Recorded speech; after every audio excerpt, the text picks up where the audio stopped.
அனைவருக்கும் வணக்கங்க. இன்றைக்கி நம்ம பானு ட்ரெடிஷன் சேனலில் எலுமிச்சங்காய் ஊறுகாய் எப்படி போடலான்னு இந்த வீடியோவில் பார்க்கலாம். இந்த எலுமிச்சங்காய் ஊறுகாய் போடுறதுக்கு என்னோடய தோட்டத்திலிருந்தே நான் 1 கிலோ பறித்து எடுத்திருக்கேன். இந்த 1 கிலோ காய்க்கு என்னென்ன சேர்க்கலாம், முதல்ல நம்ம ஊற வைக்கணும். அது எப்படின்னு நம்ம பார்க்கலாம். 1 கிலோ லெமனுக்கு 150 கிராம் உப்புங்க, கல்லுப்பு, 40 கிராம் மஞ்சத்தூள். முதல்ல நம்ம லெமனை நல்லா சுத்தம் பண்ணி கழுவி தண்ணி இல்லாமல் தொடச்சி எடுத்துக்கணும்.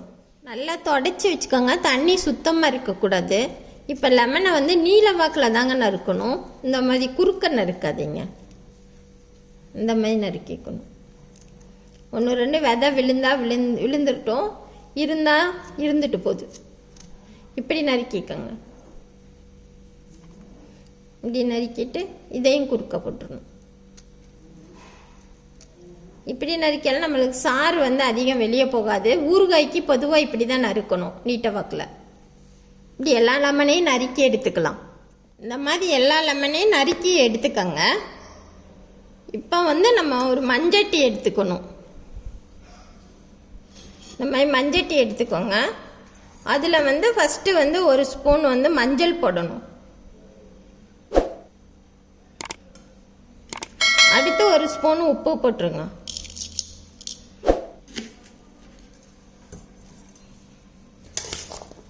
அடுத்து ஒரு லேயர் நறுக்குன எலுமிச்சங்காயை போட்டுருங்க.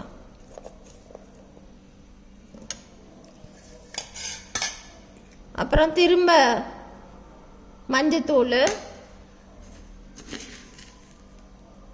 உப்பு, இந்த மாதிரி எல்லாத்தையும் வரிசையாக போட்டுக்கோங்க. அடுக்கடுக்காக போட்டுருணும். இதை நம்ம ஊற வைக்கணும்.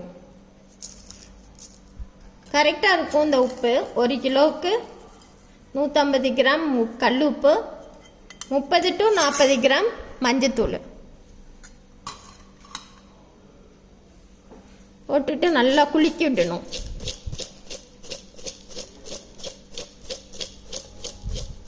இந்த மாதிரி குலுக்கி மூடி போட்டு வச்சிருங்க. 2 நாள் ஊறணும். 3ஆவது நாள் தான் நம்ம தாளிக்க போகிறோம். 2 நாள் ஊரையில் இடையில ஒரு நாளைக்கு 3 தடவை குலுக்கி விட்டுருங்க. நம்ம மூடி போடையில் காற்று போகக்கூடாதுங்க உள்ள.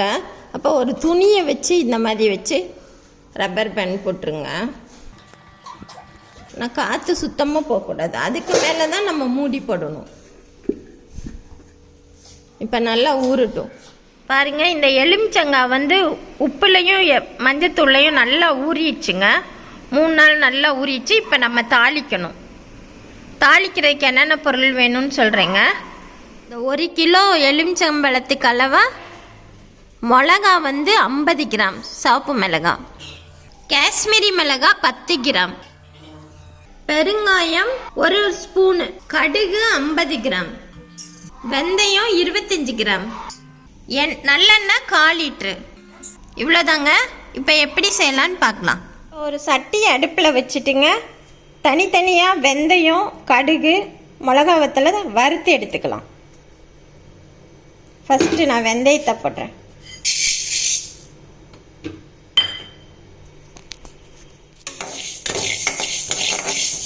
எண்ணெய் ஊற்றாமல் தாங்க வறுக்கணும். வெந்தயம் நல்லா வாசனை வருதுங்க. இப்போ எடுத்து கொட்டிடலாம். அடுத்து கடுகை போட்டுறேன்.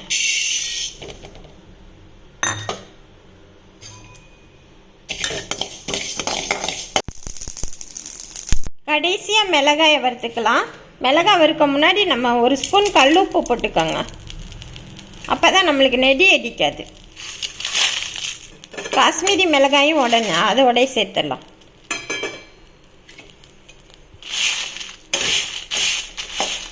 நல்லா நொறுன்னு ஆகிற வரைக்கும் லைட்டாக வறுத்துருங்க. மிளகாய் நல்லா வறுப்பட்டுருச்சுங்க. இப்போ இந்த சூட்டில் வடைச்சட்டியிலேயே ஆறட்டும். அப்போ தான் நான் நைஸாக பொடி பண்ண முடியும். ஆஃப் பண்ணிடுறேன் அடுப்பை. இந்த ஊறுகாய்க்கு நம்ம வரமிளகாய் சேர்க்கும்போது காம்பெல்லாம் எடுத்துடணுங்க. இப்போ அடுப்பை ஆஃப் பண்ணிட்டேன். இருந்தாலும் கொஞ்சம் அடியில் கருகிடக்கூடாதுன்னு லைட்டாக கிண்டுறேன். காம்பெல்லாம் எடுத்துட்டா தான் நம்ம ஊறுகாய் வந்து ரொம்ப நாளைக்கு கெடாமல் அப்படியே இருக்கும். மிளகா நல்லா ஆறிடுச்சுங்க. இப்போ அதோட கடுகு வெந்தயத்தையும் சேர்த்து நைஸாக பவுட்ரு பண்ணி எடுத்துக்கலாம். பாருங்கள், இந்த மாதிரி நைஸாக பவுட்ரு பண்ணி எடுத்துக்கோங்க. இப்போ இந்த ஊறுகாய் இந்த மாதிரி நீட்டமான ஊறுகாய் கரண்டியில் கிண்டி விட்டுக்கோங்க. எந்த கரண்டி இருக்கோ அதில் கிண்டி. இப்போ நம்ம ஊறுகாயை தாளிச்சிடலாம். இப்போ நம்ம ஒரு பெரிய சட்டி அடுப்பில் வச்சுக்கலாம். அந்த 1 கிலோ பிடிக்கிற அளவுக்கு இருக்கணும். காஞ்சதும் எண்ணெயை ஊற்றிடலாம். இப்போ நம்ம எண்ணெய் சூடானதும் 2 குழிக்கரண்டி எண்ணெய் வந்து எடுத்து வச்சுக்கணுங்க தனியாக.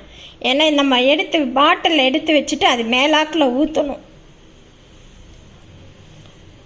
அப்போ தான் ஊறுகாய் வந்து ரொம்ப நாளைக்கு அப்படியே இருக்கும் ஃப்ரெஷ்ஷாக. இப்போ எண்ணெய் நல்லா காஞ்சிடுச்சு, கடுகு போட்டுடலாம். தாளிக்கையிலையும் நம்ம கடுகு போடணும்.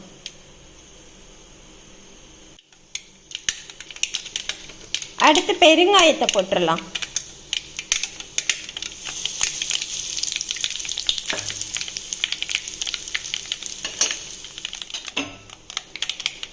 அதோடையே நம்ம பொடிச்சு வச்ச அந்த மசாலா பொடியை சேர்த்துடலாம்.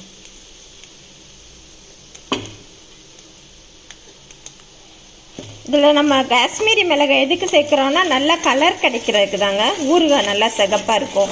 இதில் ஆர்டிஃபிஷியல் கலர் எதுவுமே நான் சேர்க்கலை. ப்ரிசர்வேட்டிவ்னால் அதில் வந்து வெந்தயம் மஞ்சத்தூளே நல்லா ப்ரிசர்வேட்டிவாக இதில் இருக்குங்க.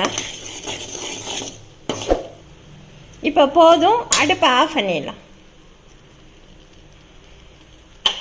இந்த சூட்லேயே நம்ம அந்த ஊறுகாயை வந்து இதில் கொட்டிடணும்.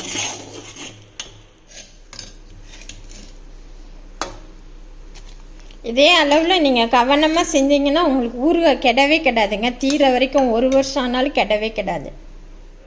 இப்போ அடியில் கொடுத்து நல்லா கிண்டி விட்டுருங்க. எல்லோரும் ஒன்றா சேர்க்குற மாதிரி மசாலாலாம் நல்லா சேர்கிற மாதிரி கிளறி விட்டுருங்க.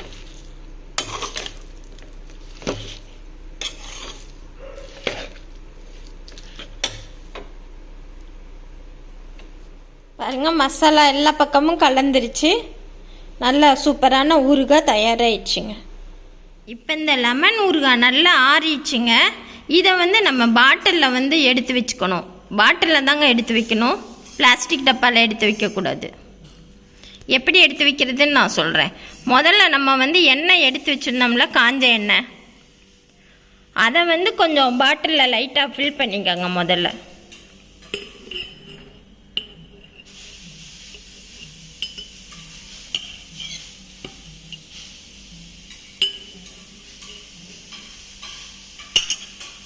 இப்போ நான் 2 பாட்டிலில் இதை எடுத்து வைக்க போகிறேங்க. 1 கிலோ ஊறுகாய்னால 2 பாட்டிலையும் கொஞ்சம் கொஞ்சம் அந்த எண்ணெயை ஊற்றிக்கிறேன். காய்ச்சின எண்ணெய் அது ஆறி இருக்கணும். இந்த மாதிரி குலுக்கிட்டு இப்போ எடுத்து வச்சிடலாங்க.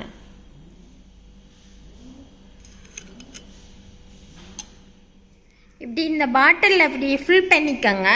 அதுக்கு மேலேயும் நம்ம கொஞ்சம் எண்ணெய் ஊற்றணும். பாருங்க, இந்த மாதிரி எண்ணெய் ஊற்றி வச்சுக்கோங்க லைட்டாக. அப்போ தான் ஊறுகாய் வந்து எப்பயுமே கெட்டு போகாமல் இருக்கும். இந்த மாதிரி நம்ம மஞ்சட்டியில் இருந்த வச்சு இந்த ஊற வச்சு செய்யல ஊறுகாய் கெடவே கெடாதுங்க. சுவையான எலுமிச்சங்காய் ஊறுகாய் தயாராகிடுச்சுங்க. நீங்களும் வீட்டில் ட்ரை பண்ணி பாருங்கள். நன்றி, வணக்கம்.